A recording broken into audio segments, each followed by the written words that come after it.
It was a typical summer evening, August 7th, 1975. The sun was setting as I drove, lost in thought.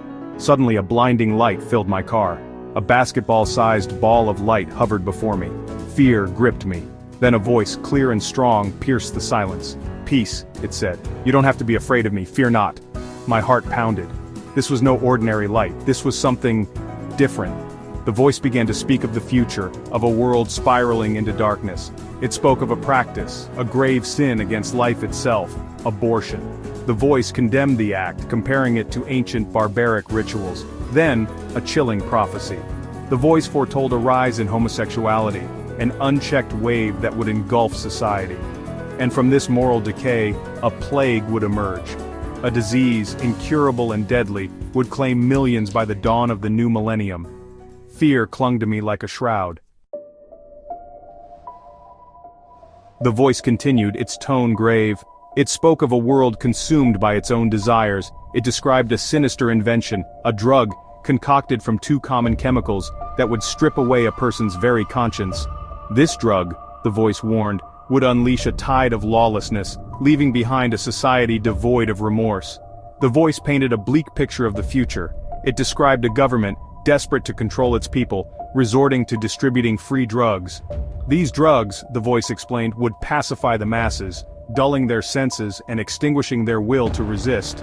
A chill ran down my spine. Was this the world we were creating? The light began to fade, but the voice, filled with urgency, issued a final warning. It spoke of a coming judgment, a reckoning for a world that had abandoned its moral compass. The light vanished, leaving me in darkness, the weight of its message heavy on my soul. The encounter left an indelible mark. Days after the light vanished, I was struck by a searing pain. It felt as if a demon, angered by the message I'd been entrusted with, had attacked me. The pain was unbearable, sending me to the hospital multiple times. Doctors were baffled. They could find no cause for my suffering. One night as I lay in my hospital bed, I felt myself slipping away. I entered a dark tunnel, a swirling vortex of colors and sounds. Then I saw it, a road, bathed in light, stretching out before me. A figure, cloaked in white, beckoned me forward. I knew instantly it was God. Overwhelmed by a love I'd never known, I fell to my knees. He showed me a robe, spotless and pure. Then he revealed another robe, this one stained with imperfections. "These," he said, "are your sins." In that moment, time ceased to exist.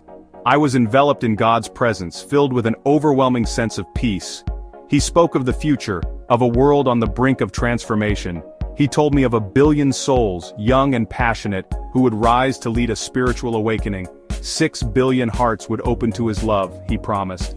It was a vision of hope, a testament to the enduring power of faith. He showed me a vision, a massive crowd, a sea of faces, young and old, united in prayer. Above them, the Ark of the Covenant, a symbol of God's covenant with his people, rose majestically. He spoke of raising up leaders, guiding them on Isaiah's highway, preparing them to usher in a new era of faith. As my vision faded, I was left with a profound sense of purpose. The world was teetering on the edge of chaos, but there was hope.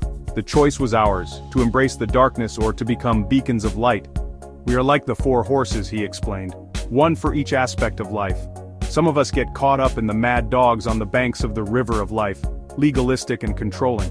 But the white horse, representing balance, navigates the stream, avoiding the dogs. We must strive to be the white horse, finding balance in a world of extremes.